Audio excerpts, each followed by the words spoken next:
Alors, on peut classer les déterminants en articles, donc les articles, les déterminants démonstratifs, les déterminants possessifs, les déterminants interrogatifs, les exclamatifs, ce sont des déterminants, les déterminants exclamatifs, les relatifs, les déterminants numéraux et les déterminants indéfinis. Donc voilà les 6 classes majeures des déterminants que nous allons voir l'une par l'une. Donc la prochaine leçon de cette série-là, la série des déterminants, sera les articles. La deuxième, les démonstratifs, les déterminants possessifs, et ainsi de suite. Donc voici l'ordre chronologique des déterminants que nous allons voir de leçon par leçon. Très bien. Voici une petite remarque. Les titres que nous venons de citer ci-dessus sont des leçons séparées que nous allons voir durant la série des leçons du déterminant. C'est ce que je viens de dire. Donc là, c'est un petit rappel. Alors, on commence par les articles. Là, je ne vais pas vous expliquer qu'est-ce qu'un article et vice-versa parce que on n'aura pas assez de temps.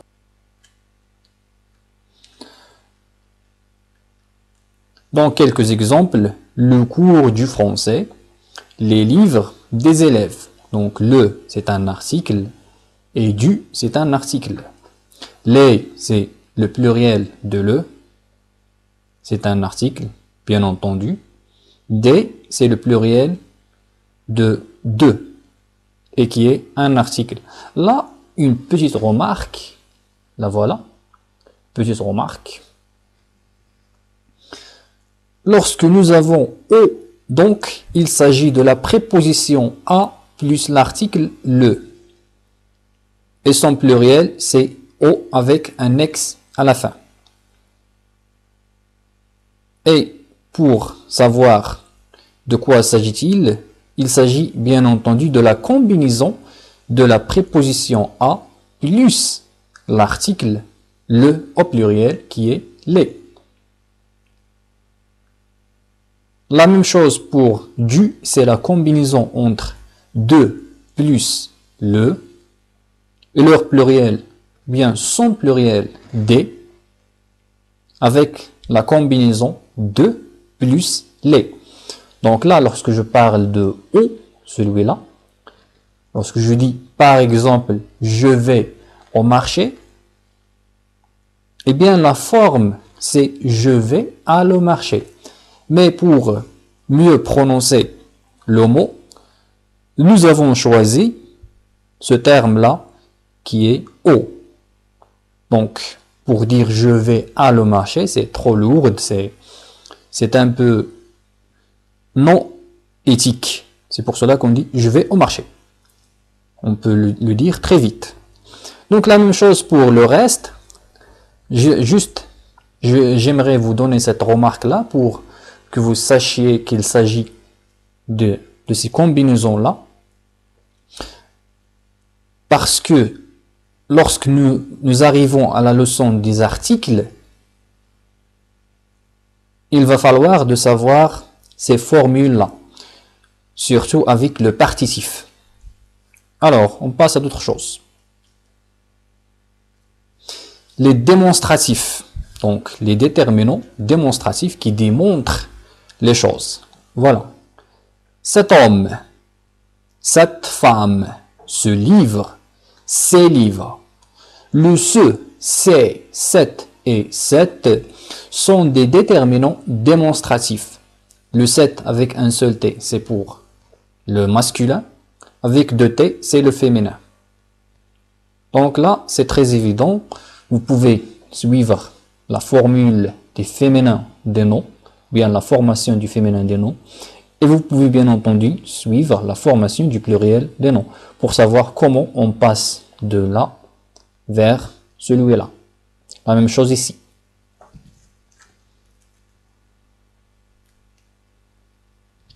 Les possessifs, les déterminants possessifs, c'est mon cours. Faites vos travaux. J'espère que vous fassiez vos travaux. Les travaux de pratique, bien entendu. J'aime mon père et ma mère. Est-ce que vous aimez votre professeur? Mets tes chaussettes et tes chaussures avant de sortir. Les élèves font leurs exercices. Alors, je vais vous expliquer davantage. C'est mon cours. Donc, ce cours-là est le mien. Donc, il y a aussi le mien, le tien, le sien. Tout cela, nous allons le voir dans la leçon du possessif, des déterminants possessifs. Ne vous inquiétez pas, nous allons les traiter l'un par un. C'est mon cours. Donc là, le possessif, mon. Vos, c'est le pluriel. Donc, mon, c'est le singulier. Vos, c'est le pluriel. Ma, c'est le féminin. Mon, c'est le masculin. Votre, la même chose, le pluriel. Tes, c'est le pluriel. Mets tes chaussettes et tes chaussures avant de sortir. Là, on peut dire que c'est une mère qui parle à son fils en lui donnant une requête de mettre les chaussettes et les chaussures avant qu'il part. Les élèves font leurs exercices. J'espère que vous fassiez les vôtres. Vous voyez, les vôtres, c'est-à-dire votre exercice. J'ai remplacé exercice par l'article les. C'est comme ça qu'on peut utiliser les déterminants. On peut les utiliser pour remplacer des mots afin d'éviter la répétition. Les déterminants interrogatifs. Là, l'interrogatif, donc, c'est la formule, ou bien la formule de la question.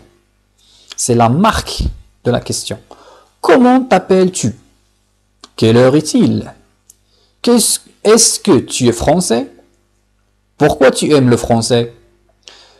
Qu'est-ce que tu lis pour le moment? Donc, nous avons comment, c'est un déterminant. Démonstratif, pardon, interrogatif, c'est interrogatif. Là, on parle de l'interrogation, puisque nous avons un point d'interrogation à la fin de chaque phrase. Voilà, cette marque-là s'appelle le point d'interrogation. Et celui-là, c'est le terme interrogatif, à travers lequel on fait l'interrogation. Si on le supprime, on dit « appelles-tu », donc il n'aura pas de question. Très bien. Comment t'appelles-tu? Quelle heure est-il? Là, nous avons quelle. Est-ce que? Pourquoi? Qu'est-ce que? Ce sont les formes de l'interrogation. On passe à le suivant. Les déterminants exclamatifs. Quelle belle fille! Donc là, quelle, c'est un exclamatif. Oh, quelle belle surprise! Là, c'est une interjection. On appelle l'interjection. Le O, c'est une interjection. Quelle belle surprise! Quelle, la même forme. Quels brillants et actifs élèves! J'espère que vous êtes actifs. Quel bon professeur! J'espère que je le suis. Quel bon professeur! Quel. Là, ce sont des formules de l'exclamation. Donc, avec l'exclamation, il y a deux genres. Il y a la surprise et il y a le choc. Nous allons les traiter dans la leçon des déterminants exclamatifs. Les déterminants relatifs qui relient les unités de la phrase. Très bien. Tu sais qui m'a donné ce stylo? C'est mon frère. Donc, la personne qui m'a donné ce stylo, c'est mon frère. Je respecte le professeur qui m'a enseigné le français. Tous mes respects pour le professeur. L'école dans laquelle j'ai appris le français est détruite. Dans laquelle, vous voyez? Donc, le qui, c'est un déterminant relatif. Dans laquelle, déterminant relatif. On peut dire que dans laquelle, c'est un déterminant relatif complexe, bien composé, alors que le que et le qui, ce sont des déterminants relatifs simples. Nous allons les voir dans la leçon des déterminants relatifs. Soyez patients. La maison où je vis est large. Le où renvoie à l'espace. Toujours où avec cet accent là, cet accent qui s'appelle l'accent grave, renvoie au lieu, à l'espace. La maison où je vis. Par exemple, l'école où j'ai fait mes études. La langue que j'aime est le français. Le que, c'est un déterminant relatif simple. Très bien. Voilà pour les déterminants relatifs, juste un bref aperçu.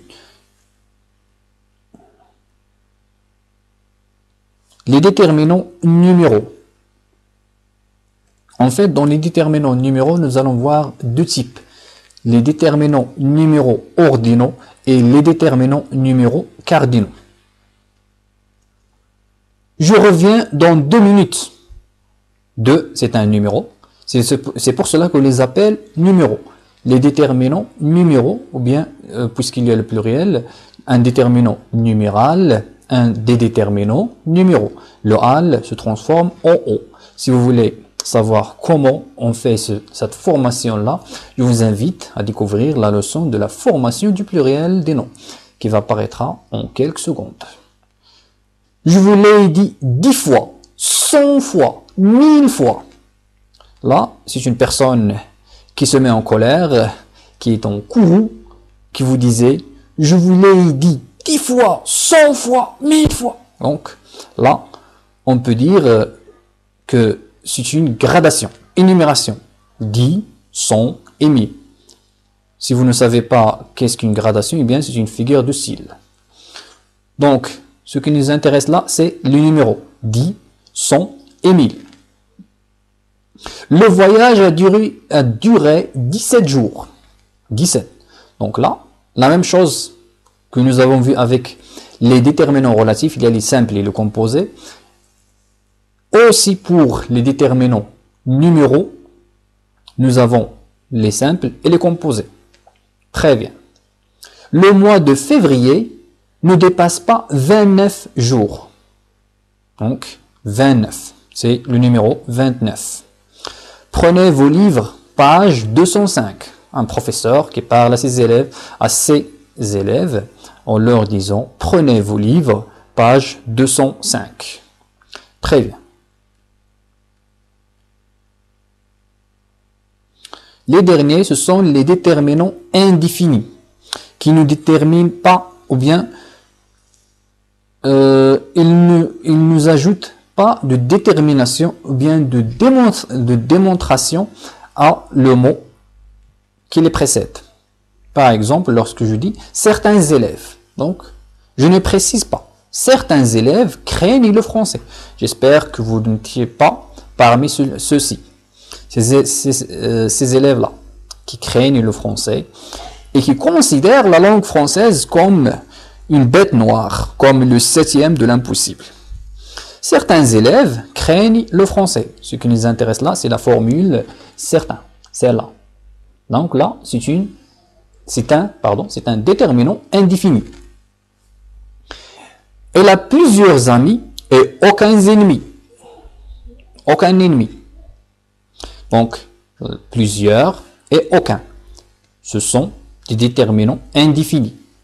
Il faut s'entraîner sur la prononciation chaque jour. J'espère que vous s'entraînez toujours sur votre prononciation du français. Donc, chaque, c'est le déterminant indéfini.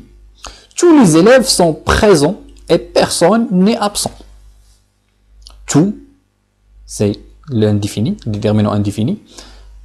Et personne, c'est un déterminant indéfini. Quelqu'un a pris mon chocolat du réfrigérateur. Quelqu'un. On ne sait pas la personne. Donc, quelqu'un, c'est un déterminant indéfini.